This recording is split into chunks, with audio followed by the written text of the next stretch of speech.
no Evangelho de Jesus, à luz de Gálatas capítulo 2, verso 20. Irmãos, em geral, eu não tenho dúvida que a maioria dos cristãos ou não conhece o Evangelho de Jesus, ou não tem noção das implicações desse Evangelho na nossa vida como um todo. E para que vocês possam ter uma noção do que eu começo a falar aqui nessa noite, há uma tendência, por exemplo, de se reduzir o Evangelho à porta de entrada ou do cristianismo, ou à porta de entrada para uma religião. Todavia, quando você vai para as páginas do Novo Testamento e você se encontra com a proposta de Jesus e a proposta dos apóstolos, o que nós percebemos é que, muito mais do que uma porta de entrada, eu poderia dizer que o Evangelho também é um caminho a ser percorrido. O que eu estou querendo dizer para você nessa noite é que nós não podemos reduzir o Evangelho de Jesus apenas a uma possibilidade, a uma porta que me leva para algum lugar, mas nós precisamos entender que esse Evangelho, ele se constitui num caminho a ser percorrido. E tem um detalhe: não se trata de qualquer caminho, mas se trata de um caminho que necessariamente precisa moldar a minha vida. O que eu estou querendo dizer para mim e para você nessa noite é que, uma vez tendo passado por essa porta, uma vez tendo entrado nesse caminho, esse caminho precisa moldar a minha vida, precisa transformar o meu caráter, precisa transformar a minha maneira de ser, a forma como eu me comporto no mundo lá fora. Esse Evangelho, ele tem que ser transformador. Esse caminho, ele existe para que eu me adeque a ele. Todavia, tão sério ou tão grave quanto você reduzir o Evangelho a uma porta de entrada para a religiosidade, por assim dizer, tão grave quanto isto é também você querer muitas vezes moldar o Evangelho a você. O que eu estou querendo dizer é que muitos de nós acabamos entrando numa perspectiva do Evangelho na qual o Evangelho precisa se moldar ao nosso estilo de vida. O Evangelho precisa se moldar à nossa forma de ser. E o que acontece é que nós vivemos numa perspectiva onde, por conta da nossa natureza pecaminosa, nós entendemos que esse Evangelho, essa proposta de Jesus, precisa se adequar, se conformar ao nosso estilo de vida. E eu diria que isso acontece por pelo menos dois motivos pelos quais muitas vezes nós queremos que o Evangelho se adeque à nossa realidade. O primeiro deles é por causa da nossa tendência idolátrica. Isso é tão interessante, porque o que acontece muitas vezes é que nós temos a tendência, nós seres humanos em geral, por sermos seres religiosos, cada um de nós que estamos aqui, nós temos uma tendência natural, humana e ao mesmo tempo caída, de criarmos ídolos para que nós possamos adorá-los. É interessante porque um ídolo é uma tentativa de reduzir o ser de Deus, é a nossa tentativa de criarmos deuses à nossa imagem e semelhança. Olha que coisa interessante, Deus nos fez a sua imagem e semelhança, e falou: eu quero que vocês me adorem. Todavia, por causa da arrogância do nosso ser, por causa do nosso orgulho, da nossa vaidade, e querendo, por assim dizer, moldar o caminho ao nosso gosto, nós transformamos deuses, criamos deuses, mas tem um detalhe: esses deuses têm que se parecer conosco, e eles têm que existir para alimentar o nosso ego. É interessante porque tem um autor que eu tenho lido e tem assim moldado muito meu pensamento nos últimos tempos, chamado Tim Keller, ou Timothy Keller. Ele fala o seguinte: o que é um ídolo? É qualquer coisa que seja mais importante que Deus para você, qualquer coisa que absorva seu coração e imaginação mais que Deus, qualquer coisa que só Deus pode dar. Um falso Deus é qualquer coisa que seja tão central e essencial em sua vida, que caso você o perca, achará difícil continuar vivendo.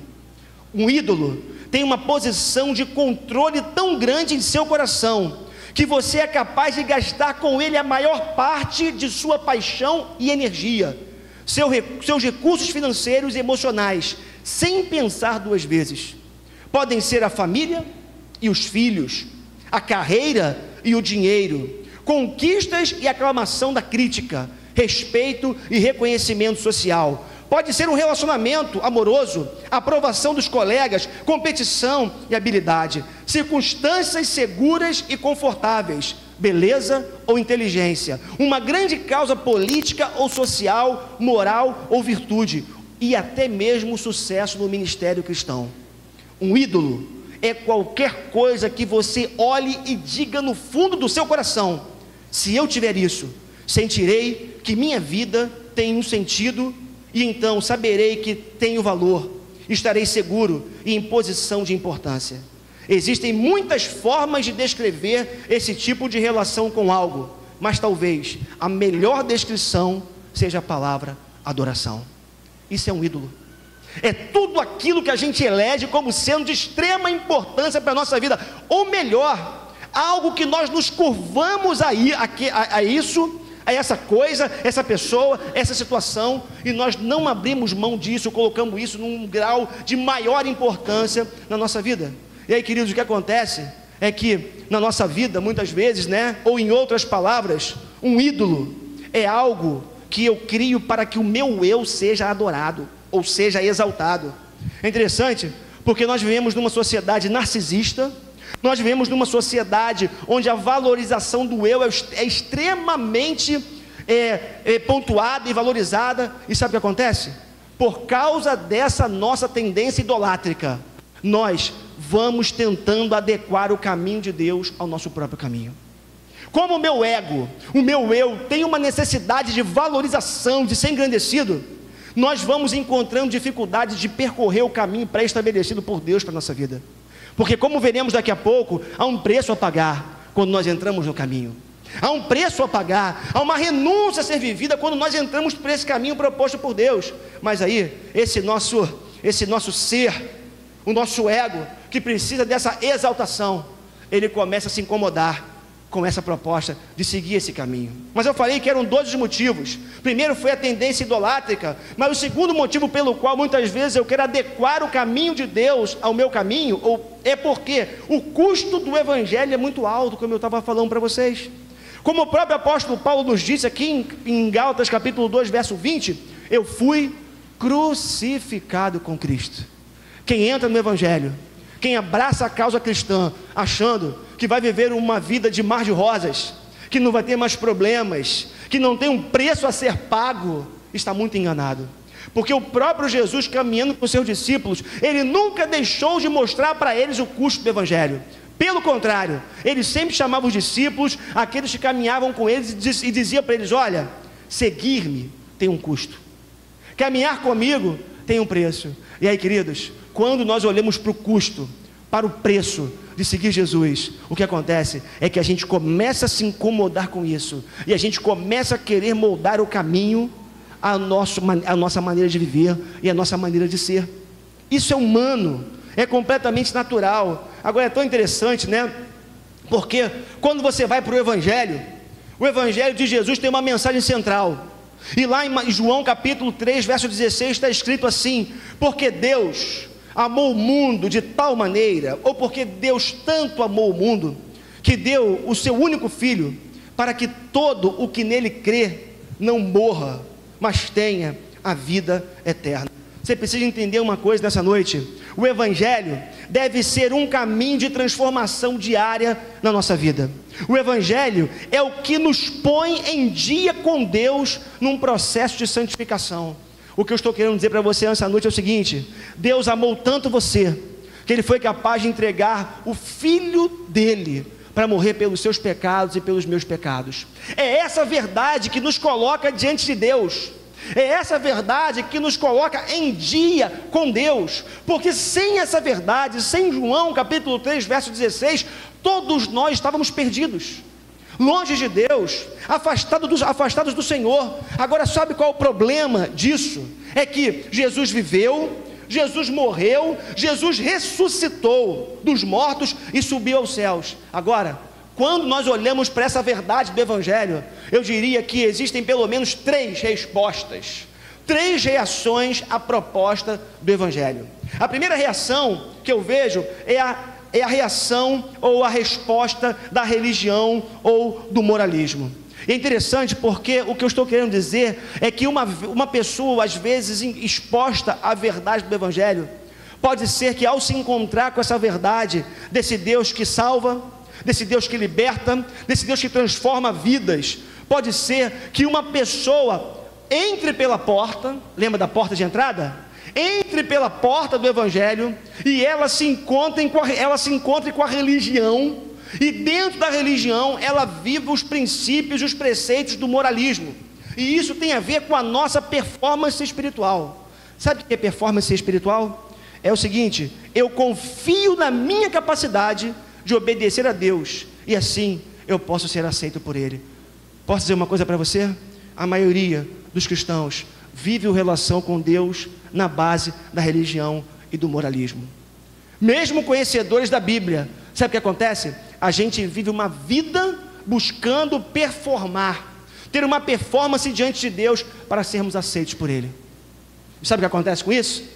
Como nós não damos conta de vivermos sempre performando no nível alto, o que acontece é que nós frequentemente somos tomados pela culpa.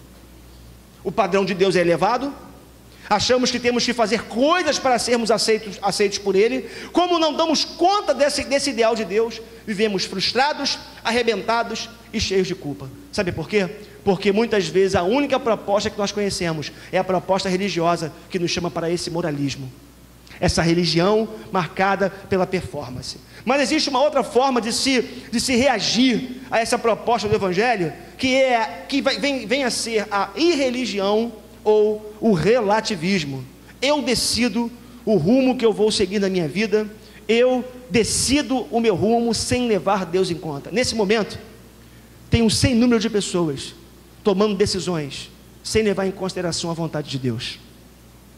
Quantas vezes, a gente conhece o Evangelho, a gente tem que tomar uma decisão importante, o que a gente faz? Pastor, ora por mim, amanhã eu preciso tomar uma decisão, eu preciso sair do lugar, eu preciso resolver um problema. Aí você contacta um irmão, pede oração para outro, você busca alguém, você cria um grupo de irmãos, de conselheiros para buscar uma palavra de Deus para a sua vida. Pessoas começam a orar para você, mas eu vou dizer uma coisa para você: um sem número de pessoas toma decisão, ou toma decisões baseadas naquilo que elas têm como verdade para as suas vidas. Relativizam a verdade de Deus, relativizam a existência de Deus, relativizam o propósito de Deus, e são capazes de viver uma vida inteira sem buscar uma direção de Deus para as suas vidas. É a irreligião ou o relativismo. Mas existe uma terceira maneira de nós encararmos a proposta do Evangelho ou a proposta de Jesus, que é justamente essa proposta do Evangelho, que é o verdadeiro cristianismo, onde Deus chama a mim e a você, não para sermos religiosos, não para sermos pessoas que vivem preocupados em performar, em ter uma performance positiva para agradar a Deus, para conquistar a salvação ou algo que você deseje. Não, mas pessoas que entenderam que por gratidão a Deus, por amor a Deus, que foi capaz de entregar o seu único filho para morrer na cruz do Calvário, eu entrego a minha vida em gratidão e amor a esse Deus que foi tão maravilhoso para comigo. O que eu estou querendo que você entenda nessa noite, e isso pode tirar um peso das suas costas, e fazer com que você viva não uma religiosidade, mas que você se torne um verdadeiro discípulo de Jesus. O que eu quero que você entenda nessa noite, é que o que terá poder sobre a sua vida para gerar leveza, e um caminhar belo e leve na presença de Jesus, é você entender que não importa o que você faça, nada o que você venha fazer tem o poder de agradar a Deus, no sentido de comprar a sua salvação ou os benefícios de Deus para a sua vida. O que você precisa entender nessa noite é que eu não preciso fazer coisas para ser aceito por Deus. A única coisa que eu preciso é crer naquilo que Jesus fez na cruz do Calvário por mim, se entregando, se derramando. Opa, quer dizer então, pastor, que eu posso viver uma vida louca, fazer o que eu bem entender? Não, porque aí vem a contrapartida. Por gratidão e amor ao meu Deus, que foi capaz de entregar o seu único filho naquela cruz para morrer pelos meus pecados, agora, em resposta, eu vou até a Ele para servi-lo entregando a minha vida, entregando todo o meu ser diante de Deus. É interessante porque Lutero, reformador, uma vez ele disse o seguinte: a lei, ela me leva para a graça. Por quê? Quando eu me vejo totalmente incapaz de cumprir os preceitos de Deus, eu tenho que pedir socorro, e a graça me socorre.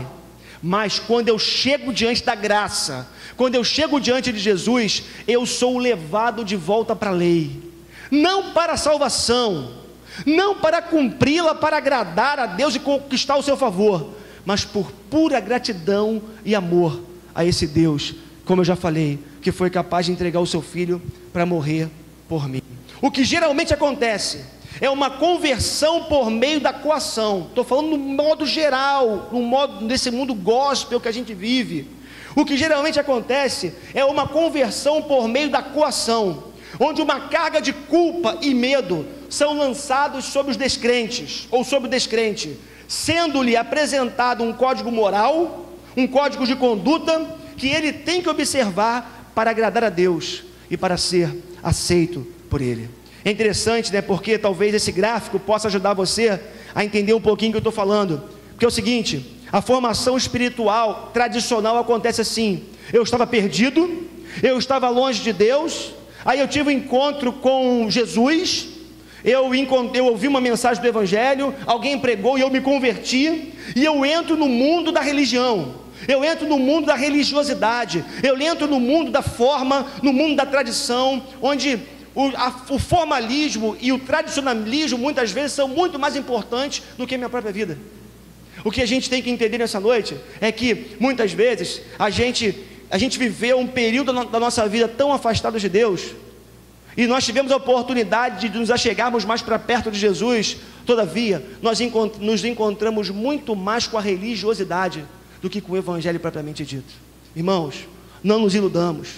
Existe uma quantidade enorme de gente que viveu tão distante de Deus, vivendo uma vida tão doida, só que uma vez tendo um encontro com Cristo, ou entrando pela porta, ao invés de seguir o caminho que Jesus intencionou, melhor dizendo, para ela, essa pessoa entrou no mundo da religiosidade, e aí entra no mundo das regras, entra no mundo dos preceitos, da forma, entra no mundo onde a tradição é algo extremamente valorizado. Só que aí existe um outro gráfico, uma outra forma de você ver essa verdade, porque é justamente a graça santificadora pela fé. E sabe o que isso significa? Significa que nós estávamos perdidos e afastados de Deus, mas nós nos encontramos com a cruz de Cristo. João capítulo 3, verso 16: Deus amou tanto o seu mundo, que deu o seu Filho, para que todo aquele que nele crê não morra, mas tenha vida eterna. E aí, você se encontra com a religião, você se encontra com o caminho, mas tem um detalhe, uma coisa que você precisa entender, é que todos os dias, a nossa mente, o nosso coração, precisam ser visitados pela verdade da cruz. Sabe o que eu queria que você entendesse nessa noite, saísse daqui com essa verdade no seu coração? Não é a religião, não é a igreja, não é o prédio, não é a minha relação com o pastor, mesmo quaisquer coisas referentes à forma ou referente à estrutura que tem o poder de fazer de mim um discípulo de Cristo, mas o que terá poder sobre a minha vida é uma constante volta, um constante retorno às verdades centrais do Evangelho, a cruz de Jesus. Sabe o que eu queria desafiar você, meu irmão, e a você, minha irmã? É você não passar um dia da sua existência sem se lembrar daquilo que Jesus fez por você na cruz do Calvário. É você acordar de manhã e você agradecer a Deus, porque Ele foi capaz de entregar o seu único Filho para morrer naquela cruz por você. É você estar durante a sua semana, e ali com a semana quente, problemas acontecendo, desafios mil, é você se lembrar que se Deus foi capaz de entregar o seu único Filho para morrer por você, ainda pecador, como o apóstolo Paulo mesmo diz, Ele não vai ser capaz de nos entregar ou nos dar tantas outras coisas. O que eu queria que você entendesse, isso pode ser libertador para a sua vida e para a minha vida, é que quando nós enchemos a nossa mente, o nosso coração com as verdades centrais do Evangelho, a gente vive melhor, nossa vida fica mais leve, você vive menos cheio de culpa, porque tem um detalhe, né? Quem não peca aqui todos os dias? Se você disse que não no seu coração, já pecou. Porque a própria Bíblia fala isso. Aquele que diz que não tem pecado, já começou por aí. Todos nós pecamos todos os dias. E aí, sabe qual é o segredo? Sabe qual é a vontade de Deus para a minha vida e para a sua vida? É que nós todos os dias nos voltemos para a cruz de Cristo. Nos lembremos daquilo que Deus fez por nós. Como isso é libertador. E como isso tem o poder de fazer com que nós vivamos uma vida cristã de muito maior qualidade, como nós vamos ver daqui a pouco aqui. Porque tem um detalhe, irmãos. Quando nós voltamos para a cruz, quando nós nos encontramos com a cruz de Cristo, nós nos encontramos conosco mesmos. Ou seja, o que eu estou querendo dizer? Nos encontrarmos com a cruz é nos encontrarmos com a santidade de Deus. E toda vez que nós nos encontramos com a santidade de Deus, nós nos encontramos com a nossa pecaminosidade. Eu vejo Deus mais santo, eu vejo a cruz cada vez maior, e isso faz com que eu me diminua cada vez mais. E toda vez que eu me diminuo, e a cruz de Cristo cresce, a obra de Cristo na minha vida cresce, o nome de Deus é glorificado, e eu cresço em santificação na presença de Deus. O que você precisa entender nessa noite é o que vai fazer você crescer espiritualmente. Não vai ser nenhuma performance na casa de Deus, cantar bonito no louvor, pregar bem, isso serve para mim aqui nessa noite, pregar bem ou pregar mal, falarmos bonito ou não. O que vai fazer de você uma pessoa que viva uma vida na presença de Deus sempre crescente, é todos os dias voltar para a cruz de Cristo. Olhar para a santidade de Deus, olhar para o amor de Deus por você. Para pensar comigo. Olha o que Deus fez por mim, fez por você. Olha onde a gente estava alguns anos atrás. Eu conheço a história da maioria que está aqui nessa noite de vida, a minha própria história. Quando eu olho para a minha própria história, o que eu fiz, o que já, né, não roubei, não matei, não fiz aquilo, não roubei, não matei, nada disso, mas eu sei onde eu estava. Eu sei o que eu fazia, eu sei onde meu coração estava. E aí, querido, sabe o que acontece? Quando eu olho para o amor de Deus que fez assim: André, vem cá, acabou para você, eu quero tirar você daqui agora, porque eu tenho um propósito para a sua vida, e Deus me colocar aqui. Quando eu olho para isso, eu não posso fazer outra coisa senão me dobrar diante de Deus e falar: Deus, obrigado pela tua obra na minha vida. Já dei meu testemunho aqui, né? Não vou repetir para não ser cansativo, mas a minha vida há 10 anos era uma, hoje a minha vida é outra. E eu sei que muitos aqui têm um testemunho nesse sentido, de uma vida pregressa, coisas que fazia, e hoje aqui na presença de Deus, servindo a Deus, com uma vida digna na presença do Senhor. Sabe o que acontece, meus irmãos? Quanto mais nós nos voltamos para a cruz, mais Deus vai cumprir os seus propósitos na nossa vida. Eu queria que você pudesse entender isso nessa noite. Agora, é óbvio que existem algumas consequências disso, consequências práticas de uma vida aos pés da cruz, ou no pé da cruz. É isso que eu quero ver com vocês agora. Quais as consequências de uma vida vivida ao pé da cruz? Primeira delas é que justamente nós progredimos na santificação. Nós progredimos na santificação. É interessante porque talvez, num primeiro momento, alguns possam entender essa expressão santificação de forma pejorativa, né?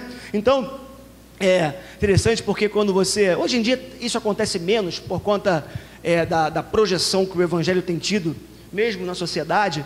Mas assim, se você falar que era um crente, um cristão, lá veio Bíblia, né? Lá veio o santo, né? Aí era aquela zoação, né? Enfim, hoje eu acho que esse negócio está minimizado, mas eu acho que ainda acontece. E talvez, quando a gente fale aqui de santificação, talvez, no primeiro momento, a gente entenda esse negócio de forma pejorativa. Ser santo quer dizer que eu vou ter que me separar de tudo? Quer dizer que eu vou ter que me separar de todas as pessoas? Não. O que eu quero que você entenda por santificação nessa noite é uma coisa um pouco diferente disso. Porque o que você precisa entender é que santificação não tem a ver necessariamente com você simplesmente parar de beber, parar de fumar, não ter relações sexuais antes ou fora do casamento, embora haja diretrizes e princípios na palavra de Deus com relação a essas coisas. Mas o que eu quero que você entenda é que santificação é algo muito mais profundo do que isso. A santificação que Deus quer para mim e para você, a santificação que acontece na vida daqueles que vivem ao pé da cruz, O que você precisa entender é que essa santificação inclui como nós lidamos com o nosso dinheiro, ela inclui como nós tratamos o nosso vizinho, que tipo de pai, que tipo de mãe nós somos, que tipo de marido nós somos, que tipo de funcionário nós somos. Tem a ver com os nossos atrasos, nos nossos compromissos, tem a ver com a palavra que muitas vezes nós empenhamos e não cumprimos. A santificação passa muito mais pelos nossos relacionamentos como um todo, do que por qualquer outra coisa. O que eu estou querendo dizer é que quando Deus chama você para o pé da cruz, para que você viva uma vida na presença dEle, Deus quer alcançar todas essas áreas da sua vida. Deus quer que você lide melhor com o dinheiro, meu irmão.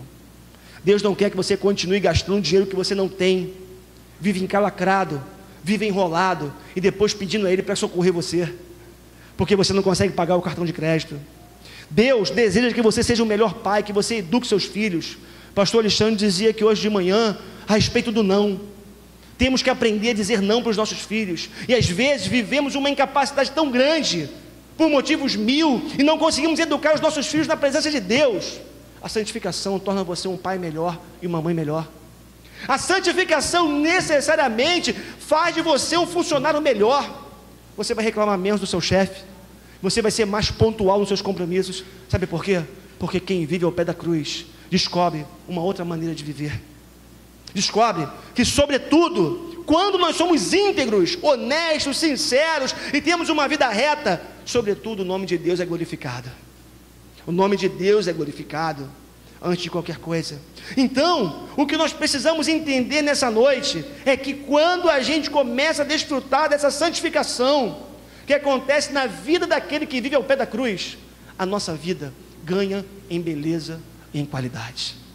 Olha, eu sou pastor e eu converso com muita gente, eu convivo com muita gente, e eu conheço um pouco da história das pessoas, tenho esse privilégio, entro na vida das pessoas, no bom sentido, né?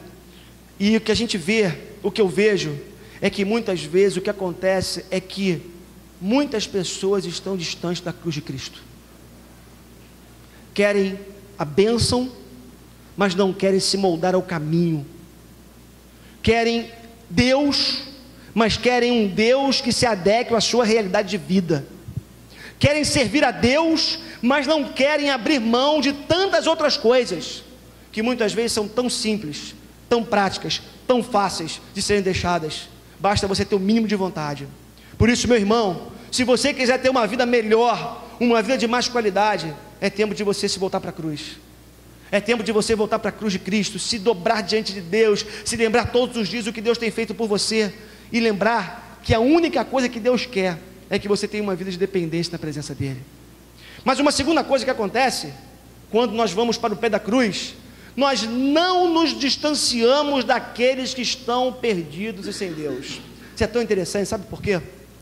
Olha, o que eu tenho visto também muitas vezes como pastor, é que a igreja tem uma parcela de responsabilidade nisso. O sujeito está vivendo a vida dele lá, tem amigos, tem família, tem seus compromissos, e esse sujeito se converte, tem um encontro com Cristo.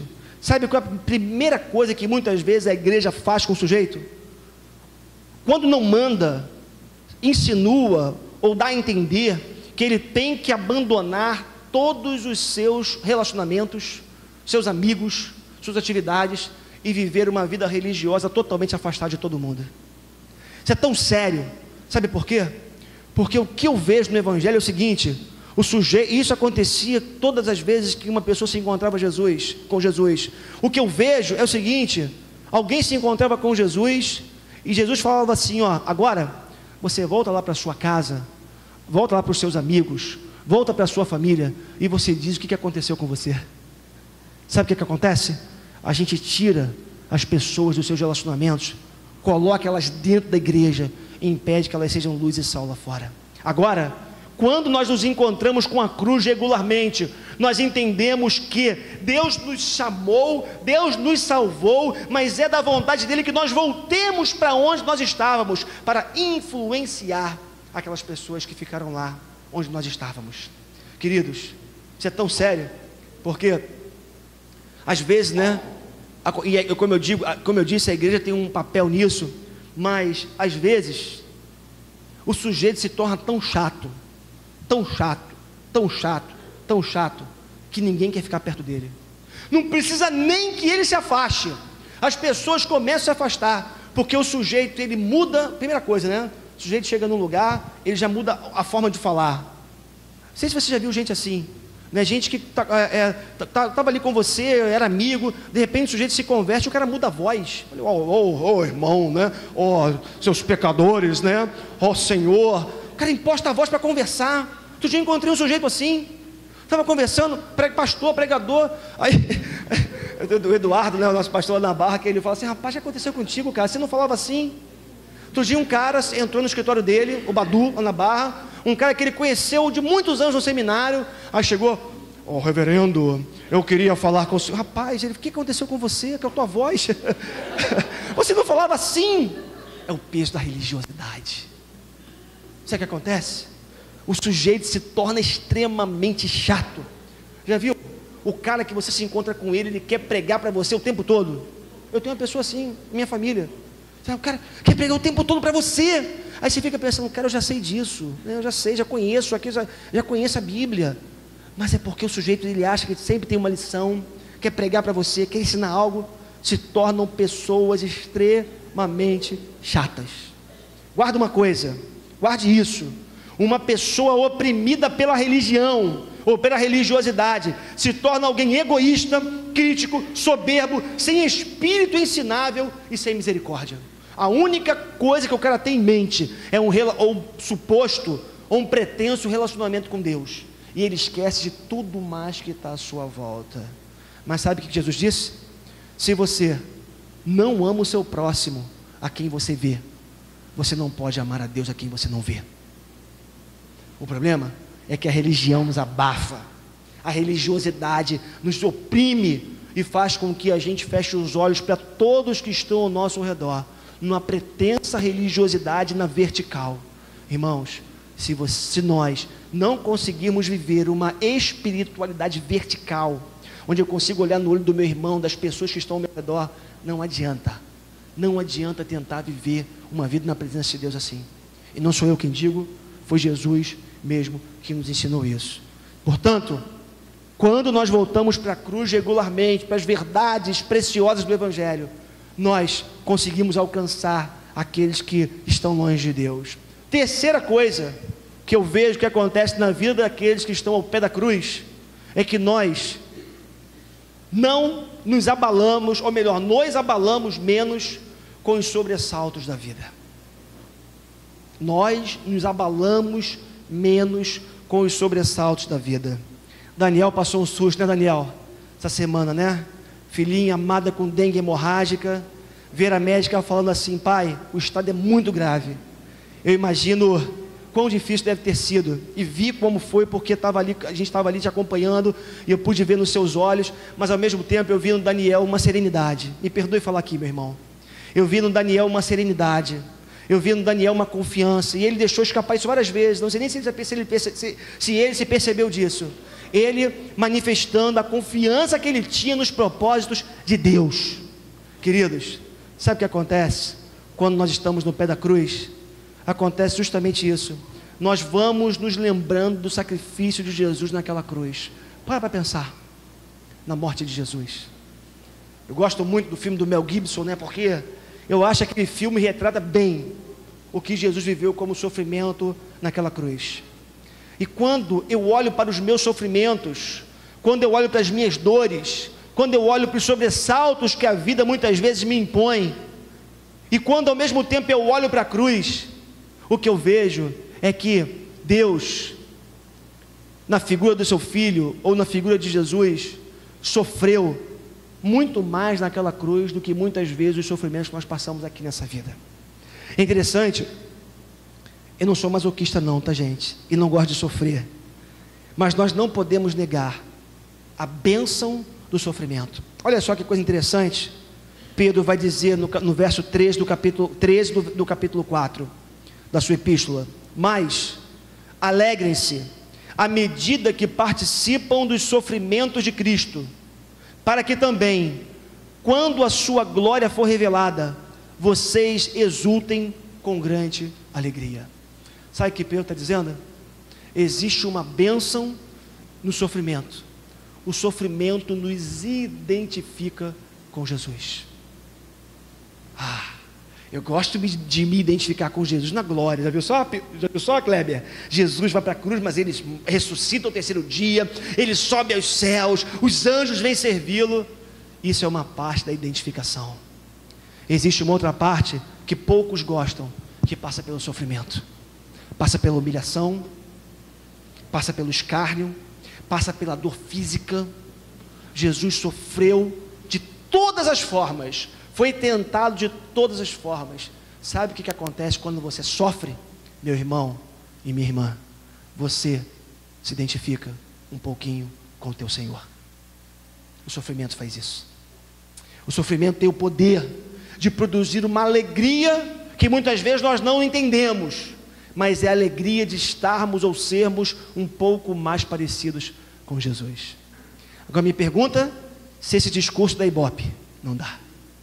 Pergunta se esse discurso vem de livro. Não vende. Pergunta se esse discurso enche igreja. Não enche. Mas uma coisa é certa: todas as vezes que nós sofremos, gostemos nós ou não, e nós não gostamos, é bem verdade, nós nos identificamos com o nosso Senhor, que sofreu de uma maneira como ninguém sofreu, porque sobre ele pesou não apenas a dor física, mas sobretudo a dor do abandono do Pai. Imagina, o único que Jesus contava era com o Pai, e ele ora ao Pai: Pai, se possível for, afaste de mim esse cálice. Sabe o que foi que ele recebeu? O silêncio do Pai. O Pai não respondeu, o Pai não falou nada, e ele entendeu que ele precisava passar por aquele sofrimento. Ele passou por toda aquela dor, carregando os pecados da humanidade inteira sobre ele, e a palavra de Deus nos diz que ele fez isso por amor a mim e amor a você. E aí, esse sofrimento de Jesus, ele sofreu para que hoje nós pudéssemos estar aqui, para que hoje nós pudéssemos nos alegrar e celebrar na presença dele. Olha só, Paulo, o que o Paulo fala em Filipenses capítulo 4, verso 4: alegrem-se sempre no Senhor. Tem um sempre a mais ali. Outra vez digo, alegrem-se.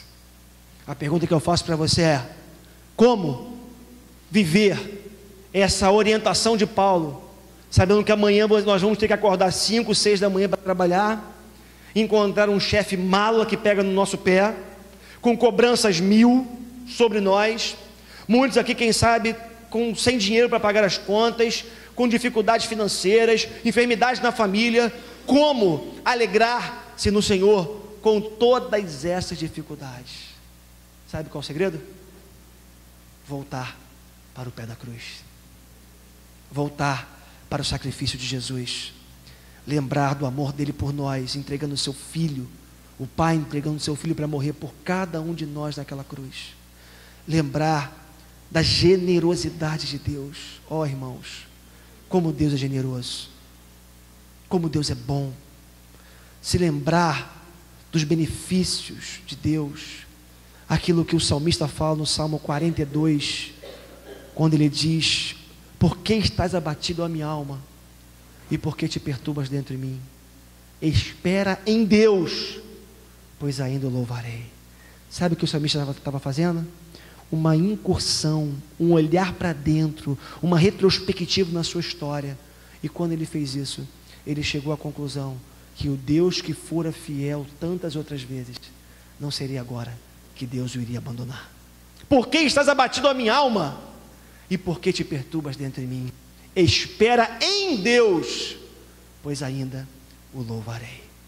Ou então, falarmos como Jeremias, Lamentações: quero trazer à memória aquilo que me traz esperança. E o que pode nos trazer esperança, se não nos lembrarmos de que Deus nos amou tanto, que foi capaz de entregar o seu único filho para morrer naquela cruz, pelos nossos pecados. Por isso, eu concluo essa mensagem nessa noite, dizendo para você, meu irmão e minha irmã, O Evangelho de Jesus é radical. É radical. Não dá, nesse caminho que eu falei para vocês agora há pouco, não dá para você tentar adequar o caminho ao seu estilo de vida ou aos seus gostos, e não dá para você viver o Evangelho pela metade. O Evangelho ou você vive, ou você não vive. Agora, eu sei que muitos de nós lidamos com fraquezas, incapacidades. Muitos de nós estamos dando os primeiros passos na fé. E o que você precisa entender, o que você precisa para continuar caminhando, não é performance para agradar a Deus e comprar o seu favor, mas é descansar cotidianamente na sua graça. Eu gosto muito da tradução ou do significado da palavra graça, que é favor imerecido. Lá do original, no grego, favor imerecido. Significa que nós não merecemos nada. Não podemos fazer nada para agradar a Deus. Mas Deus, Ele veio ao nosso encontro, mesmo quando nós não merecíamos nada, e se entregou por nós e falou: meu filho, minha filha, eu te amo tanto, por isso a minha mão está estendida sobre a sua vida, a minha bênção está sobre você, independente do que você faça, independente dos seus títulos, independente da sua condição financeira, independente se você é bonito, se você é feio, se você é preto, se você é branco, independente de quaisquer coisas, a minha graça é suficiente na sua vida. O Evangelho é radical, porque como vimos aqui em Gálatas capítulo 2, verso 20, Paulo falando: fui crucificado com Cristo. Opa, tem um preço. É o preço de estar com Cristo, pagar o preço, e muitas vezes passa pelo sofrimento. Assim, já não sou eu quem vive, mas Cristo vive em mim. A vida que agora vivo no corpo, vivo-a pela fé no Filho de Deus, que me amou e se entregou por mim. A vida que estamos vivendo, alguns com 20, outros com 30, alguns com 5, outros com 50 anos, uns um pouquinho mais, outros um pouquinho menos, mas a vida que nós vivemos agora, vivemos na fé do Filho de Deus, que se entregou naquela cruz por mim. Por isso, meu irmão e minha irmã, quer ter uma vida abundante, quer ter uma vida plena, quer ter uma vida satisfatória, corra todos os dias para o pé da cruz. Lugar de descanso, lugar de paz, lugar de satisfação, lugar de confrontação, porque na cruz nós somos confrontados diante da santidade de Deus, mas lugar onde nós temos segurança e onde nós podemos ter um estilo de vida mais parecido com o estilo de vida que Deus tem proposto para cada um de nós. Em nome de Jesus, que você possa decidir na sua vida hoje, não sair mais diante da cruz de Cristo, esse lugar tão maravilhoso, que pode fortalecer tanto nosso coração,